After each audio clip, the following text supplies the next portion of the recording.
Hello friends, स्वागत है आप सबका आपके अपने YouTube channel new study classes पर। दोस्तों, इस वीडियो में हम हिस्ट्री कवर करेंगे। यह हमारे यूनिट फर्स्ट का पहला वीडियो होगा और यहाँ से हम हिस्ट्री स्टार्ट करेंगे। हमारा जो मध्य प्रदेश का इतिहास है उसे हम चार भागों में विभाजित करके पढ़ेंगे। पहला आएगा हमारा प्रागैतिहासिक काल, दूसरा रहेगा प्राचीन काल, तीसरा रहेगा मध्यकाल और चौथा आएगा आधुनिक काल। देखिए, हमारा जो इतिहास है यह बहुत समय पुराने से लेकर के करीबन लाखों साल पहले से लेकर के अभी तक चला आ रहा है। तो अब हम इसे क्या करेंगे, इतना सारा जो टाइम पीरियड रहा है इसको हम चार भागों में विभाजित कर देंगे ताकि हमें सुविधा से याद हो जाए।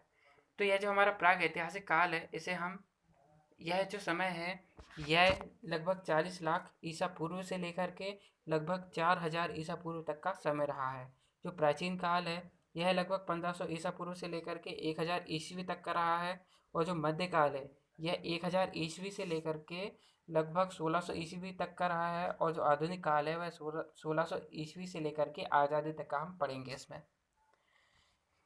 यह जो प्राग ऐतिहासिक काल है, यह प्राग ऐतिहासिक काल इसे इसलिए कहते हैं क्योंकि यहाँ से कि हमें कुछ साक्ष्य मिले हैं लेकिन यहाँ का कोई लिखा हुआ हमें जानकारी प्राप्त नहीं हुआ है। लेकिन जो प्राचीन काल है उसका हमें लिखी हुई जानकारी प्राप्त है, इस कारण से उसको इतिहास कहते हैं। इसके बाद में आता है मध्यकाल और उसके बाद में आता है आधुनिक काल। देखिए, जो प्राग ऐतिहासिक काल है यह एक बहुत लंबा समय रहा। इसमें हम इसको दो भागों में पढ़ेंगे, एक तो पाषाण काल और दूसरा ताम्र पाषाण काल। देखिए, पाषाण काल वह समय है जब मानव ने केवल पत्थरों का प्रयोग किया था, पत्थरों के ही औजार बनाता था और पत्थरों के ही बर्तन और हर चीज़ बनाया करता था। लेकिन ताम्रपाषाण काल में क्या होता है, ताम्रपाषाण काल में तांबे की खोज हो जाती है और इसके जो औजार हैं अब तांबे के बनने लगते हैं। तो इसलिए हम इसे दो भागों में पढ़ेंगे, पहला तो पाषाण काल और दूसरा आ जाएगा हमारा ताम्रपाषाण काल। देखिए, पाषाण काल एक बहुत लंबा समय रहा है तो इसे भी हम चार भागों में विभाजित करेंगे। पहला रहेगा हमारा पाषाण काल, दूसरा मध्य पाषाण काल, तीसरा रहता है उत्तर पाषाण काल और चौथा रहता है नव पाषाण काल। देखिए, इनमें अंतर केवल इतना ही है कि सभी में पत्थरों का प्रयोग किया गया, लेकिन जो हमारा पाषाण काल है उसमें बहुत बड़े बड़े पत्थरों का प्रयोग किया गया।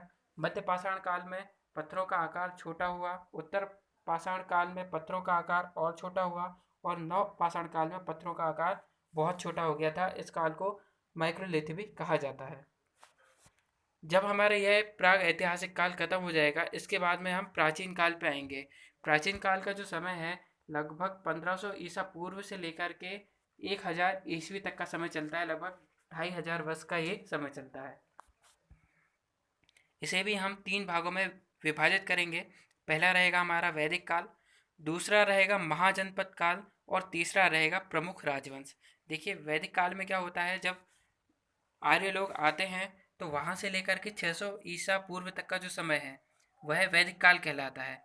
इसके बाद में जब आर्य आ जाते हैं उसके बाद में हमारा जो भारत है वह वहाँ पर पूरे में फैल जाते हैं।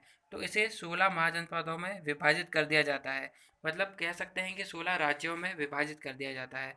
और जब राज्य आएंगे तो डेफिनेटली उसमें प्रमुख राजवंश आएंगे, तो हम उन प्रमुख राजवंशों को पढ़ेंगे। देखिए, इसमें से भी ना जो हमारा वैदिक युग है, वैदिक युग को दो भागों में विभाजित किया जा सकता है। पहला तो ऋग्वैदिक काल और दूसरा उत्तर वैदिक काल। ऋग्वैदिक काल का जो समय लगभग 1600 ईसा पूर्व से 1500 ईसा पूर्व से लेकर के लगभग 1000 ईसा पूर्व तक का, और जो उत्तर वैदिक काल है वह 1000 ईसा पूर्व से लेकर के लगभग 600 ईसा पूर्व तक का समय रहता है। ऋग्वैदिक काल में जब आर्य आए तो वह हमारे मध्य प्रदेश में डायरेक्टली नहीं आए, वह पहले पंजाब के क्षेत्रों में बसे और धीरे धीरे धीरे धीरे करके वह हमारे मध्य प्रदेश में आना शुरू किया। और उत्तर वैदिक जो समय रहा है वहाँ पर हमारे मध्य प्रदेश में आ जाता है और हमारे मध्य प्रदेश में इनका विस्तार हो जाता है। तो ऐसे करके हम पहुँच जाएंगे यहाँ पर 1000 ईस्वी तक। 1000 ईस्वी के बाद से मध्यकाल शुरू हो जाता है। मध्यकाल जब शुरू होता है तो उसमें पहले हम दिल्ली सल्तनत को पढ़ेंगे। उसी दिल्ली सल्तनत के बाद में आता है फिर यहाँ पे मुग़ल काल आता है। मुग़ल काल की जब मुग़लों की शक्ति क्षीण होने लगती है तो उसके बाद में मराठा काल शुरू हो जाता है। मराठा काल के बाद में यहाँ पर बुंदेलखंड और बघेलखंड हमारे मध्य प्रदेश में देखने को मिलते हैं। इसके बाद में होलकर और सिंधिया वंश, इनका प्रमुख चर्चा देखने को मिलती है। और इसके बाद में आ जाते हैं अंग्रेज। तो अंग्रेज के बाद में हमारा मध्यकाल खत्म होकर के आधुनिक काल शुरू हो जाता है। जो आधुनिक काल है वह अंग्रेज़ों से शुरू होता है। इसके बाद में हम इसमें 1857 की क्रांति पढ़ेंगे कि 1857 में क्या क्या क्रांति हुई और किन किन ने उसमें भाग लिया, किस किस का क्या योगदान रहा। इसके बाद में हमें आज़ादी मिल जाती है और आज़ादी मिलने के बाद में हमारे मध्य प्रदेश का गठन हो जाता है। 1 नवंबर 1956 को हमारे मध्य प्रदेश का गठन हो जाता है। तो जो इतिहास है लगभग हम 42 लाख साल पहले से लेकर के यहाँ तक पढ़ेंगे, 1 नवंबर 1956 तक से भी, और उसके बाद में 2001 तक भी पढ़ेंगे। तो इतना हम हिस्ट्री में कवर करेंगे। तो दोस्तों केवल इसको याद अच्छे से रख लीजिएगा तो आप हिस्ट्री में कभी भी डाउट नहीं होगा।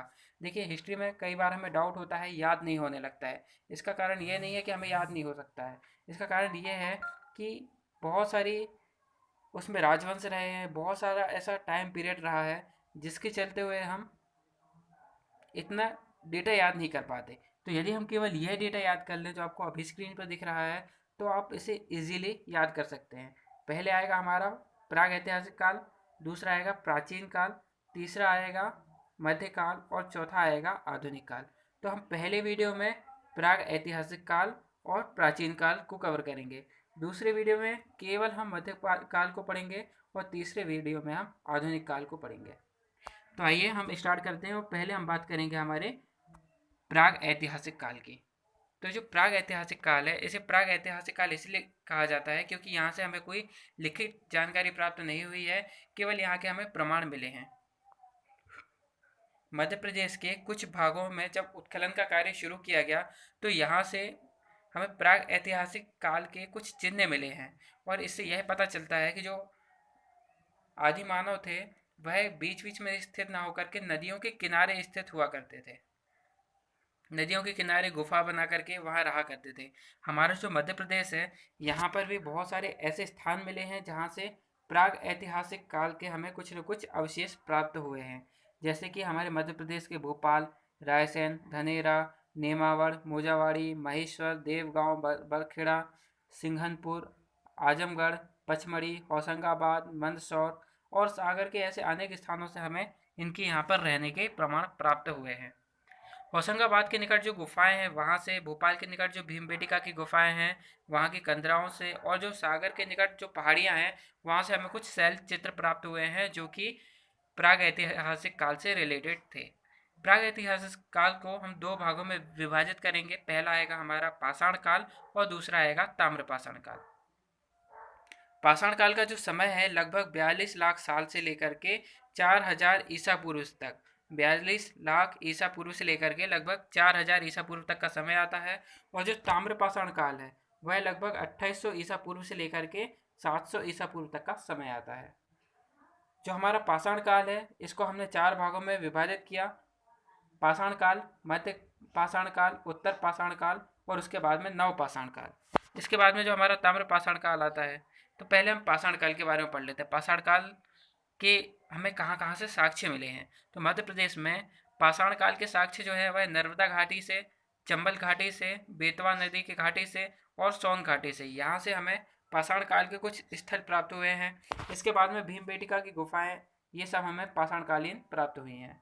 ये देखिए इस तरह से वह गुफा और कंदरा बना करके यहाँ रहा करते थे। इस काल के हमें कुछ औजार भी प्राप्त हुए हैं। इन औजारों में हस्त कुठार मतलब हाथों से खोदने वाला, मारने वाला, इसके बाद में खुरचनी, मुक्टी कुठार और क्रोड़, इस तरह के बहुत सारे हमें विचित्र विचित्र तरह के यहाँ से पत्थर के औजार प्राप्त हुए हैं। इसके बाद में यहाँ पर जो मनुष्य है उसने मृदभांड बनाना मतलब मिट्टी के बर्तन बनाना, झोपड़ी में रहना, वस्त्रों का प्रयोग करना, और ये सब उन्होंने उत्तर पाषाण काल में ही सीख लिया था। इस समय मानव पशु, पक्षी, मछली इन सबको भोजन के रूप में प्रयोग करता था। यहाँ के जो मुख्य प्राग ऐतिहासिक काल के जो स्थल रहे हैं वह दो हैं, आजमगढ़ और भीमबेटका। जो आजमगढ़ और भीमबेटका हैं यहाँ से हमें क्या क्या प्राप्त होता है आइए पहले हम देख लेते हैं। तो जो हमारा आजमगढ़ है यह मध्य पाषाणकालीन स्थल है और यहाँ यह होशंगाबाद के किनारे नर्मदा नदी के तट पर स्थित है। आजमगढ़ प्राग ऐतिहासिक काल मानव की क्रीड़ा स्थली रहा है, मतलब यहाँ पर मनुष्य खेला कूदा करते थे। और यहाँ से कुछ गुफाओं से हमें शैल चित्र भी प्राप्त हुए हैं। एक्चुअली वो करते क्या थे, जब भी उन्हें समय मिलता था, पहले इतना काम तो होता नहीं था, तो उन्हें जब भी ऐसा फ्री बैठते थे तो कुछ चित्रकारी करते थे।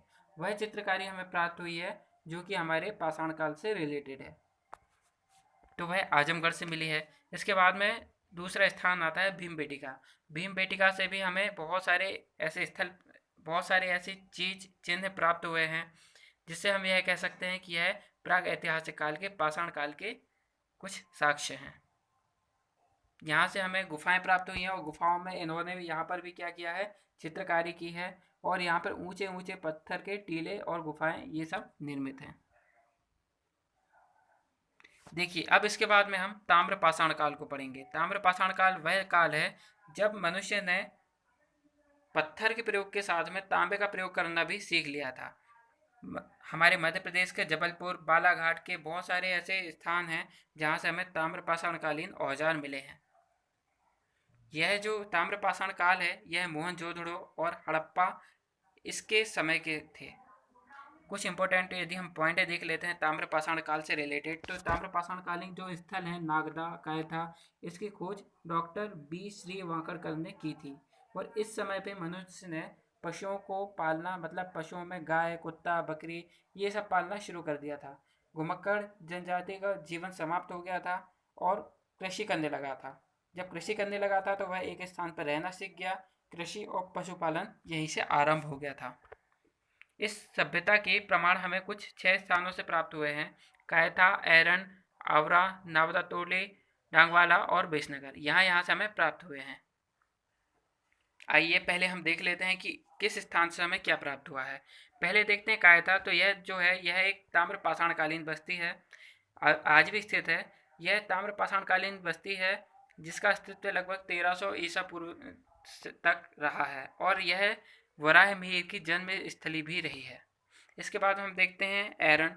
तो एरन जो है यह सागर जिले में मिलता है। सागर का प्राचीन नाम एरनिक था, इस कारण से इस यहाँ से जो अभिलेख मिला है उसे भी एरन अभिलेख कहते हैं। इस ताम्र व्यवस्था में जब यह जो बस्ती थी, इस बस्ती का जो समय माना जाता है लगभग 2000 ईसा पूर्व से लेकर के लगभग 700 ईसा पूर्व तक का समय माना जाता है। यहाँ से भी हमें कुछ तांबे की कुल्हाड़ियाँ, सोने के गोल टुकड़े, मृदभांड मतलब मिट्टी के बर्तन, यह सब ताम्र पाषाणकालीन प्राप्त हुए हैं। इसके बाद में आता है नर्मदा टोली। तो यह महेश्वर में नर्मदा नदी के किनारे स्थित है। इसका ताम्र पाषाण कालीन एक अस्तित्व, इसका जो अस्तित्व है लगभग 1637 ईसा पूर्व माना जाता है। यहाँ पर इंसान के जो मिट्टी के घर हुआ करते थे वो या तो चौकोर हुआ करते थे या फिर आयताकार हुआ करते थे। इसके बाद में आता है आवरा। तो मंदसौर जिले में स्थित है यह। ताम्र पाषाणकालीन से लेकर के यह गुप्त काल तक की यहाँ से हमें बहुत सारी चीज़ प्राप्त हुई है, जिससे हम यह कह सकते हैं कि यह जो स्थल ताम्र पाषाण काल से लेकर के गुप्त काल तक का समय रहा है। इसके बाद में आता है डांगवाला। तो यह डांगवाला भी उज्जैन से लगभग 32 किलोमीटर दूर पर स्थित है। यह गत शताब्दी में जब उत्खनन का कार्य आरंभ किया गया था तब हमें डांगवाला से कुछ औजार प्राप्त हुए थे। इसके बाद में देखते हैं नागदा। तो यह भी उज्जैन जिले में चंबल नदी के किनारे स्थित है। यह भी ताम्र पाषाणकालीन बस्ती है। यहाँ से भी मृदभांड और लघु पाषाण के अस्त्र मिले हैं, मतलब छोटे छोटे पत्थर के यहाँ से औजार प्राप्त हुए हैं। इसके बाद में आता है खेड़ी नामा। तो यह होशंगाबाद जिले में स्थित है और लगभग 1500 साल पुरानी यह ताम्र पाषाणकालीन बस्ती मानी जाती है। देखिए एक बार हम रिवीजन कर लेते हैं कि हमने पढ़ा क्या है। हमने प्राग ऐतिहासिक काल पढ़ा। प्राग ऐतिहासिक काल को हमने 2 भागों में विभाजित करा। पहला था हमारा पाषाण काल और दूसरा था ताम्र पाषाण काल। पाषाण काल वह जब केवल पत्थरों का प्रयोग होता था और ताम्र पाषाण काल वह जब पत्थर के साथ में तांबे का प्रयोग भी होना शुरू हो गया। पाषाण काल का जो समय है लगभग 42 लाख साल पूर्व से लेकर के 4000 ईसा पूर्व तक का समय है। और यह जो ताम्र पाषाण काल का समय है यह लगभग 2800 ईसा पूर्व से लेकर के 700 ईसा पूर्व तक का समय रहा है। पाषाणकालीन स्थल में हमने 2 स्थलों को पढ़ा। पहला तो आजमगढ़ और दूसरा भीमबेटिका। पाषाण काल में हमने 2 स्थलों को पढ़ा, आजमगढ़ और भीमबेटिका। इसके बाद में ताम्र पाषाणकालीन स्थल हमें कुछ 6 प्राप्त हुए थे, जो हैं कायथा, एरन, नवदाटोली, आवरा, डांगवाला, नागदा तो और खिड़ीनामा। तो इतने स्थल हमें ताम्र पाषाणकालीन प्राप्त हुए हैं और आजमगढ़ और भीमबेटका, यह हमें पाषाणकालीन प्राप्त हुए हैं। इसके बाद में हम आ जाते हैं प्राचीन काल पे। हमारे यहाँ पर प्राग ऐतिहासिक काल खत्म होकर के प्राचीन काल शुरू होता है।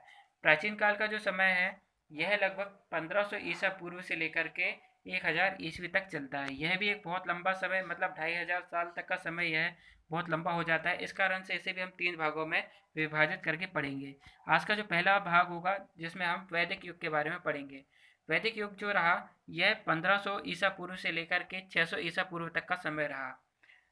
इसको भी हम 2 भागों में विभाजित करेंगे। एक तो 1500 ईसा पूर्व से लेकर के 1000 ईसा पूर्व, जिसे ऋग वैदिक काल कहते हैं, और 1000 ईसा पूर्व से लेकर के 600 ईसा पूर्व, जिसे उत्तर वैदिक काल कहा जाता है।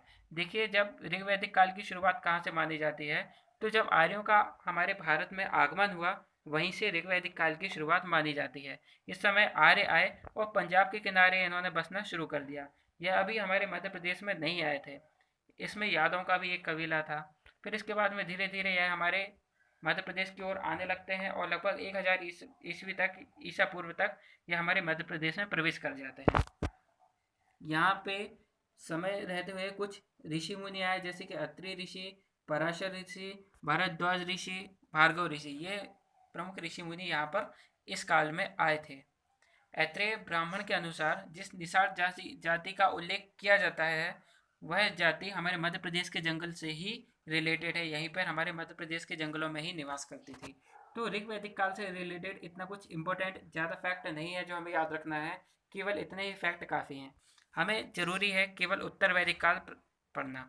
आइए तो हम उत्तर वैदिक काल पढ़ते हैं, जो कि समय रहा लगभग 1000 ईसा पूर्व से लेकर के 600 ईसा पूर्व का। इसमें हम पहले कारुष वंश को पढ़ेंगे, जहाँ से मध्य प्रदेश की शुरुआत होती है। इसके बाद में कारुष वंश के बाद में आएगा चंद्रवंश। चंद्रवंश के बाद में आएगा इक्ष्वाकु वंश। इक्ष्वाकु वंश में हमारे महाराज राम रहा करते थे। और उनके बाद महाकाव्य काल में रामायण और महाभारत, इन दोनों की रचना हुई। तो इसके बाद में आ जाएगा हमारा महाकाव्य काल। ठीक है, तो आइए हम पहले देखते हैं कि कारुष वंश कहाँ से शुरू होता है। तो जो महाराज मनु थे उनके 10 पुत्रों में से एक पुत्र का नाम था कारुष, और उन्होंने ही कारुष वंश की स्थापना की बघेलखंड में। बघेलखंड हमारे मध्य प्रदेश का हिस्सा है, इस कारण से हम इन्हें कारुष वंश में पढ़ रहे हैं। फिर इसके बाद में जो चंद्रवंश है, तो चंद्रवंश में इनकी जो पुत्री थी, मनु की जो पुत्री थी एला, इनका विवाह सोम से हुआ और उन्होंने एलवंश की स्थापना कर दी।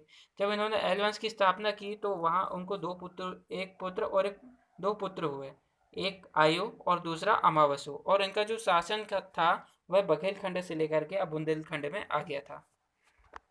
जो आयु के पुत्र यथार्थ हुए थे, इन्होंने अपने 5 पुत्रों में अपना राज्य बांट दिया। और जो हमारे मध्य प्रदेश का भाग था वह यदु के नाम पर आया, और वहाँ पर चंबल का क्षेत्र, बेतवा नदी का क्षेत्र और कैन नदी का क्षेत्र, ये सारे क्षेत्र यादव के नाम पर आए और इन्हीं के नाम पर यादव वंश की स्थापना की गई। यादव वंश के थे हमारे कृष्ण कन्हैया जी, और जो इक्ष्वाकु वंश के थे वह थे हमारे रामचंद्र जी। तो यहाँ पे हम पहले इक्ष्वाकु वंश के बारे में पढ़ते हैं। इक्ष्वाकु वंश, मनु के जो 10 पुत्र थे उनमें से एक पुत्र का नाम इक्ष्वाकु था और उन्होंने ही इक्ष्वाकु वंश की स्थापना की। इस इक्ष्वाकु वंश के जो शासन था लगभग दंडकारण्य क्षेत्र तक का था, और यह जो दंडकारण्य क्षेत्र है आज का हमारा छत्तीसगढ़ का भाग है। इस वंश के जो प्रतापी राजा थे वह मानधाता थे। उन्होंने अपने पुत्र पुरुकुत्स को मध्य भारत में जब नाग राजाओं की लड़ाई हुई थी तब उनकी सहायता के लिए भेजा था। इनका विवाह नाग कुमारी नर्मदा के साथ में हुआ, और जो इस वंश के मुकुट चंद्र जो राजा थे उन्होंने ही ओमकारेश्वर नगरी बसाई, जिसका नाम था मानधाता, और उन्होंने अपने नाम पर ही मानधाता नगरी बसाई, जो कि आज ओमकारेश्वर का क्षेत्र है। इसके बाद में आ जाता है हमारा महाकाव्य काल। देखिए, महाकाव्य काल में हम दो महाकाव्यों को पढ़ेंगे। पहला आएगा हमारा रामायण और उसके बाद में आएगा महाभारत। देखिए, इसमें हमने भगवान राम और भगवान कृष्ण के बारे में ज़्यादा इसलिए नहीं पढ़ा है क्योंकि इनका जो शासन रहा है हमारे मध्य प्रदेश में, इनका ज़्यादा इतिहास ना होकर के उत्तर प्रदेश में है। इसमें केवल हम मध्य प्रदेश का इतिहास पढ़ रहे हैं, तो हम केवल छोटी छोटी सी जानकारी उसके बारे में जान लेते हैं। पहला जो हमारा रामायण काल है, इस समय जब रामायण काल चल रहा था उत्तर प्रदेश में महाराज दशरथ का शासन था। उस समय हमारे मध्य प्रदेश में महाराज मधु शासन करते थे, और वह जो महाराज थे वह यादव वंश के थे। यदुवंशी थे, जो कि महाराज दशरथ के समकालीन थे। जनसूत्रियों के अनुसार भगवान राम ने अपने वन का कुछ समय दंडकारण्य में, जो कि हमारे छत्तीसगढ़ का क्षेत्र है, यहाँ पर बिताया था। वाल्मीकि आश्रम में ही माता सीता ने लव कुश को जन्म दिया, और जो वाल्मीकि आश्रम है वह तमसा नदी के किनारे स्थित है। इसके बाद में रामायण काल के बाद में आता है महाभारत काल। तो महाभारत रामायण काल के बाद में महाभारत काल का शुभारंभ होता है। महाभारत में माहिष्मति, उज्जैनी, कुंतलपुर, विराटपुरी, यह सब हमारे जो मध्य प्रदेश का जो एरिया है, इन्हें यहाँ का प्रमुख नगर बताया गया है।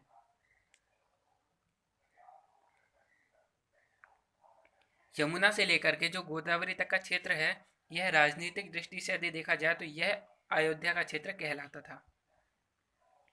देखिए, जो हमारा प्राचीन इतिहास है, इसे हमने दो भागों में विभाजित करके पढ़ा, ऋग्वैदिक काल और उत्तर वैदिक काल। हम अब एक बार रिवीजन कर लेते हैं। देखिए, हमारा जो आज का सेशन था वो खत्म हो चुका है, बस एक बार हम इसको रिवीजन कर लेते हैं। जो हमारा प्राचीन इतिहास है वह उसमें आज हमने वैदिक काल को पढ़ा। वैदिक काल को भी हमने दो भागों में विभाजित करा, पहला ऋग्वैदिक काल और दूसरा उत्तर वैदिक काल। जो ऋग्वैदिक काल का समय था वह लगभग 1500 ईसा पूर्व से लेकर के 1000 ईसा पूर्व तक का रहा, और जो उत्तर वैदिक काल रहा वह 1000 ईसा पूर्व से लेकर के 600 ईसा पूर्व तक का समय रहा। देखिए, ऋग्वैदिक काल में हमें ऐसा कुछ इंपॉर्टेंट ज़्यादा है नहीं। इसके बाद में हमने उत्तर वैदिक काल में 4 वंशों को पढ़ा। पहला कारुष वंश पढ़ा, दूसरा चंद्रवंश पढ़ा, तीसरा इक्ष्वाकु वंश पढ़ा, और इसके बाद में हमने महाकाव्य पढ़े। महाकाव्य में हमने 2 महाकाव्य पढ़े, पहला रामायण महाकाव्य काल और दूसरा महाभारत काल।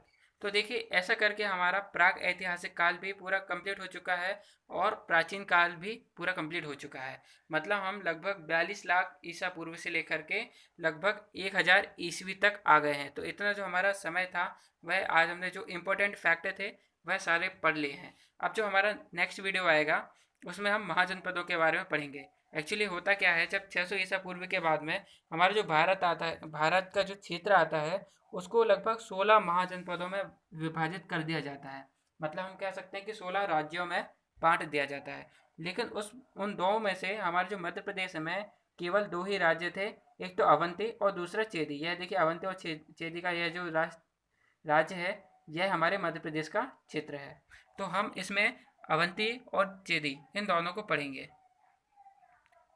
तो दोस्तों, आप लोग को यह हमारा वीडियो कैसा लगा? जैसा लगा हो कमेंट्स करके बताइए, और यदि आप हमारे इस वीडियो से जुड़ना चाहते हैं तो हमारे चैनल को सब्सक्राइब कर लीजिए और अपने उन सभी दोस्तों को शेयर कीजिए जिन्हें इस वीडियो की ज़रूरत है। धन्यवाद।